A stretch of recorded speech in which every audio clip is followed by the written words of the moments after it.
আসসালামু আলাইকুম। আজকে আমাদের কোয়েল পাখির বীজ ডিমের 15-16 দিন পূর্ণ হলো। তো রাত্রে খোলা হয়নি, গতকালকে আমাদের জালসা ছিল মসজিদের।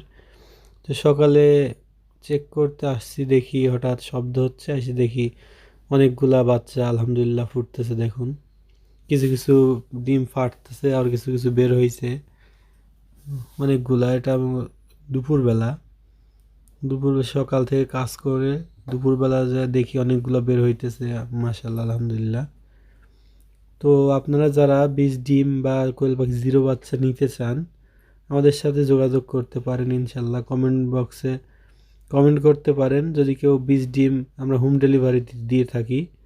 স্টেট ফার্স্ট এর মাধ্যমে, কুরিয়ার সার্ভিসের মাধ্যমে আমরা হোম ডেলিভারি দিয়ে থাকি। আপনারা যদি এরকম ভালো মানের বীজ ডিম, জাপানি 100% কোয়েল পাখির বীজ ডিম নিতে চান, আমাদের সাথে যোগাযোগ করুন। দেখুন, আমাদের যদি কেউ জিরো বাচ্চাও নিতে চান, এসে নিতে হবে। আমরা ডেলিভারিতে পাঠাই না, এসে নিতে হবে। আশেপাশে যদি কেউ হন, নিতে পারেন। দেখুন কত পার্সেন্ট বাচ্চা বের হয় ইনশাল্লাহ। কালকে বা পরশু দিনে আপনাদেরকে আপডেট দিব। অনেক কাজের ব্যস্ততার কারণে নিয়মিত ভিডিও দেওয়া হচ্ছে না। তো এই আর কি। আপনারা যদি কোনো কিছু দরকার হয়, প্রয়োজনে আমাদের নক করতে পারেন। অসুখ বিসুখ যে কোনো কারণে হেল্প করবো ইনশাল্লাহ।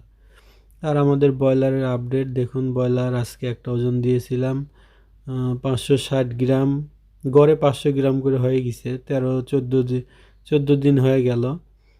তো গতকাল থেকে 2-3টে ব্রয়লার খোঁক খোঁক শব্দ করতেছে। তো ঠান্ডা লাগেছে, ঠান্ডার ডোজ করানো হয়েছে।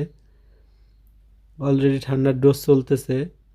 তো আপনাদের যদি কোনো কারো ব্রয়লারের যদি ঠান্ডা লাগে, আপনাদেরকে আমি বলে দিচ্ছি, এটা ডাক্তারের অনুযায়ী আমরা দিচ্ছি। দেখেন, মিক্রোনিড 1 গ্রাম 1 লিটার পানিতে দিবেন। আর একটা হচ্ছে ডক্সিভেট। ডক্সিভেটটাও আপনি সেম 1 লিটার পানিতে 1 গ্রাম দিবেন ইনশাল্লাহ। আশা করি ভালো ফলাফল পাবেন। আমরা প্রথম চেক করার জন্য 150 ব্রয়লার আনছিলাম। আলহামদুলিল্লাহ 3-4টা মারা গেছে, সবগুলো আল্লাহর রহমতে সুস্থ আছে, কোনো সমস্যা হয়নি। আর এই তো, সবাই দোয়া করবেন। সালামু আলাইকুম।